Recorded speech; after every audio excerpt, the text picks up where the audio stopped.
right, welcome back to course number 3 of StockSessions.com. We talked about what a stock is, which is ownership, and now we'll talk about different types of stocks. We kind of hinted at this last time.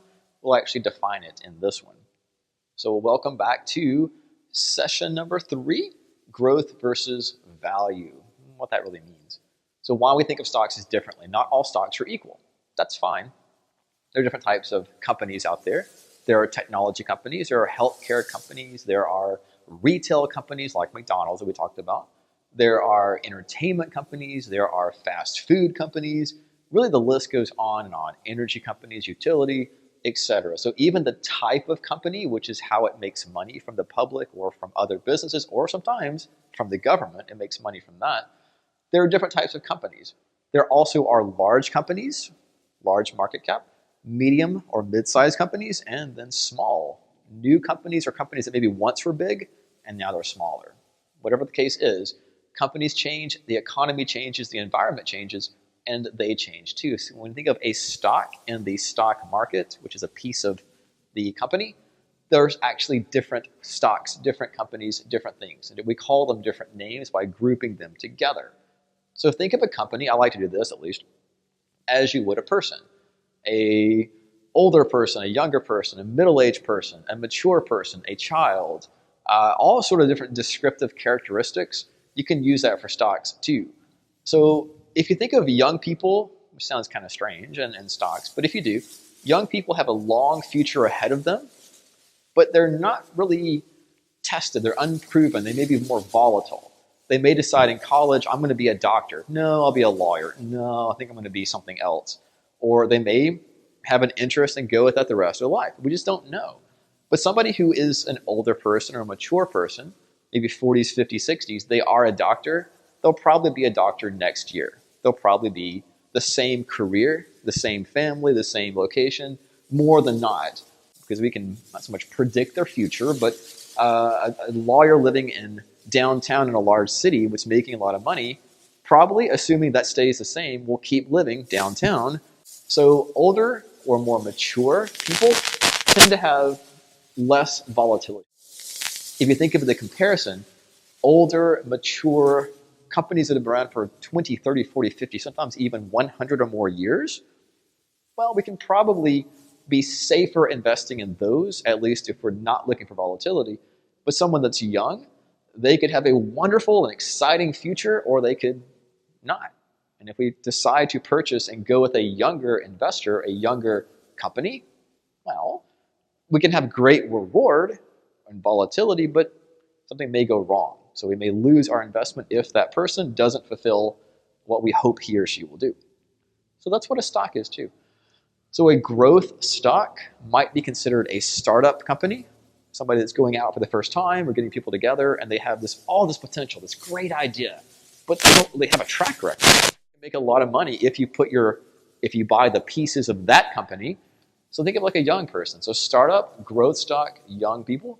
But a value stock is someone that's been around the block. They know, they're mature, they've made their mistakes, they've done the good things, the bad things, and learned from their experiences. They're established.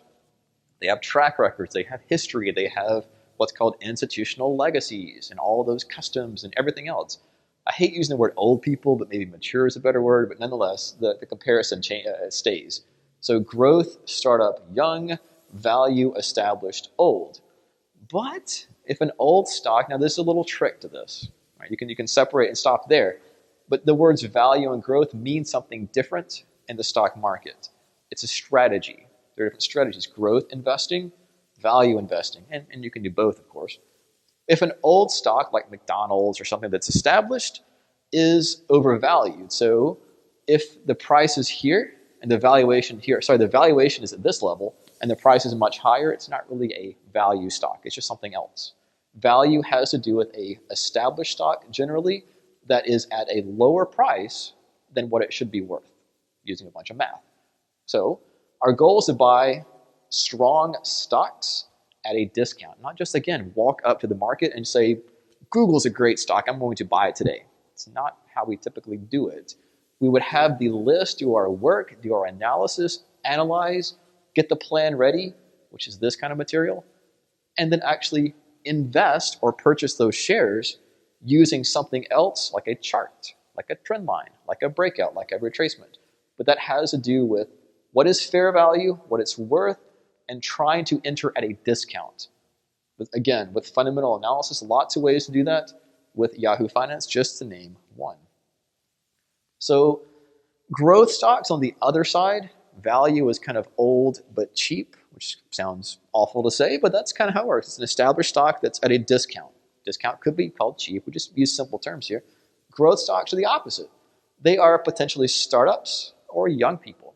They could do really well. They could become the next established company. More than not, they don't. So growth stocks, think of like a growth. It's got a lot of potential, but it could not work out. So a growth stock may be doing any or all of these things, including investing in new products. Like if you think of Apple, for example, when they were doing the iPod, the music revolution, there were CD players, there was Walkman, there was all those sort of things. The iPod was a revolutionary product that changed the marketplace. And of course, the stock did quite well. The company did well too. Then they revolutionized the telephone with the iPhone. They revolutionized later the tablets with the iPad, etc.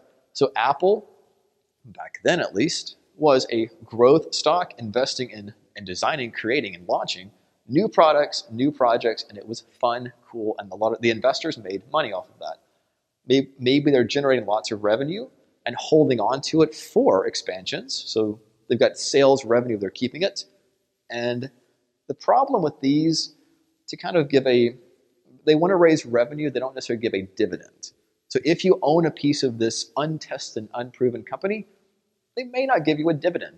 The ownership and the appreciation of these share prices, that's what you get. You don't get a dividend because they want to take that money, instead of thanking all their investors or sharing the wealth, they keep it for themselves. So they can expand, hire new employees, build new plants, do more marketing, design new products. So they're keeping the money in themselves. So hopefully you'll hit a home run, as we call it, and make a lot of money off the pieces of the company itself, not so much dividends. Sometimes we'll have what's called a competitive advantage, like a patent. So a drug company has a patent on whatever the solution that treats headaches, that treats cancer, that treats whatever the condition is. They'll have a patent that only they can use to develop that drug, or an iPad, or whatever the case you want to say for a technology company especially. They are usually expanding, they're growing, which is why it's called a growth stock, and potentially a breakthrough new product, again, going back to the examples, like an iPad or the iPod back in the day. Now we take it for granted, but back then there wasn't an iPod. Netflix, an example there really wasn't a really easy way to get movies just by clicking a button. So there was stores that would go and get a movie at the store, take it home, put it in DVD, etc. And the online world didn't really, it was available, but it wasn't cool or easy. Netflix made it to about $8 per month to get online streaming.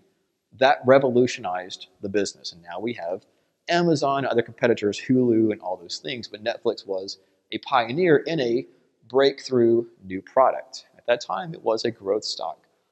Great to own if it succeeds. If that product works, the marketplace accepts it, wonderful, you make money. If not, not fun. You can lose everything if in terms of your investment. That doesn't usually happen, but you can lose a lot of money if you pick the wrong growth stock. So it really is boom or bust. Apple, Netflix, etc. So this is one that just busted. Without getting too detailed, there was the Swiss central bank. They essentially they got rid of the cap on the euro. So that means that, we'll get too technical, but what happened? We'll make it easy to explain. So they surprised the market by doing something for the Forex markets, the currency markets, that surprised the whole world. And so what happened, traders, this is a brokerage account, it's called FXCM. It's a company that provides brokerage services to foreign exchange for the most part, to customers and clients of foreign exchange. Long story short, what happened is this is that sideways motion. Here's the breakdown. They surprised the market, and a lot of their clients were caught the wrong way of that move. They lost a lot of money. Forex is a leveraged market, so clients could not pay their accounts. They essentially had all this debt all of a sudden. And this company essentially had to get a bailout. And so what happened to the stock price? It was doing well, nice, 16 per share, 18, 14. And then all of a sudden, 1, 2, 3 days later, it was 16 to $2. And this happens a lot. I just picked this example because it just happened. It was a shock to the market, but this company essentially potentially went under because of one silly thing that happened. And the customers couldn't pay their accounts, and the end result is this right here. So that's probably would not happen to a McDonald's. In fact, that almost certainly would not happen, where one random thing can take a large international company down to its bankruptcy. That probably, hopefully, would never happen. Anybody wear CROX shoes? Remember the CROX? I didn't either. Do you remember the CROX phase? What happened a few years ago? About 2007, 6, 7, 8? So CROX was a new brand of shoe. It looked like alligators. Wish I had a picture of it, but almost had little holes in it, and it looked kind of like an alligator. It was kind of easy. You slip it on, and you walk around. And they were trying to get CEOs and all kind of people in all different kind of walks of life to revolutionize how we think about and how we wear shoes. So it did really well. The idea was great. It caught on in 2006, 2007. It was about $10 per share. Not much happened here.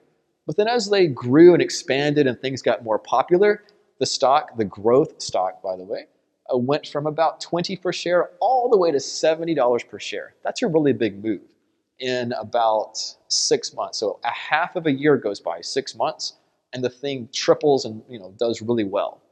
Well, it was an idea. It was a product. All they did, they sold shoes. They tried to revolutionize the shoe market.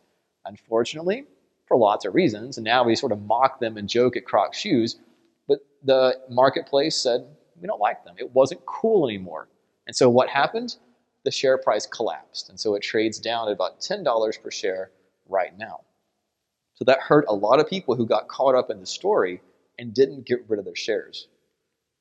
And so, same thing, value stocks, mature people. However, not all mature companies classify as value stocks. It has to do with fundamental valuation.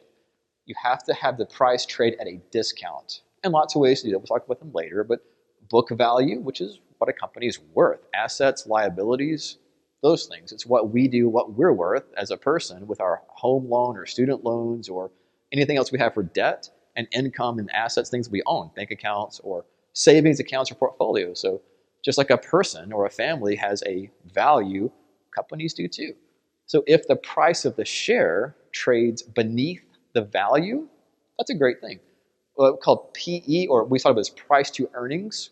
Great, we'll discuss those. But book to value, similar thing, ratio. But its main idea is that it's a good, established, mature company that trades at a discount. So it's a lot of work to figure out what the price is, what the value is, but it's worth it. The stocks may be safer and pay higher dividends. That's what you want, small growth over time. Think Warren Buffett. It's a great quote that Warren Buffett said, that I like to buy dollars for 50 cents, or I buy dollars half off. And so the best thing to do is combine the two. You can do either or. The best thing I would say is go ahead and have some little, we'll talk about this later, income versus opportunity, but have some things that can really grow, like a Netflix, like a CROX back in the day, like an Apple, etc. Microsoft at one point was a growth stock. We don't think of that as that now, but it was, in terms of revolutionizing the desktop computer. Bill Gates once said, my goal, my dream, my desire is to have a desktop computer on every single desk, be it the office, be it the home. And back in those times, that was quite revolutionary. It worked, and that stock made a lot of money for those who purchased those pieces. You can strike it rich, or you can enjoy small, steady gains each year with value stocks. It's not an either or, but think of dividing stocks either by growth with opportunity or value with trusted ways to make money, small, steady gains over time. And so that's the main idea. Mix it up. Have a few big ideas. Have a few CROX. Have a few Netflix. Have a few Microsoft and Apple in your portfolio, which is we call them story stocks. You won't get a dividend because they'll reinvest it back in the company, but you could strike it rich. That's great. Include safety plays, which is purchasing great companies at a discount. You'll never see McDonald's go straight up. That will, I would imagine, never happen, but it will give you a little bit of appreciation each year. It will go up, and it will pay you a dividend. And yeah, it means you've got to do some research, but it's worth it. So next time we'll talk about income versus opportunity. So stay with us as we go through the StockSessions.com course here.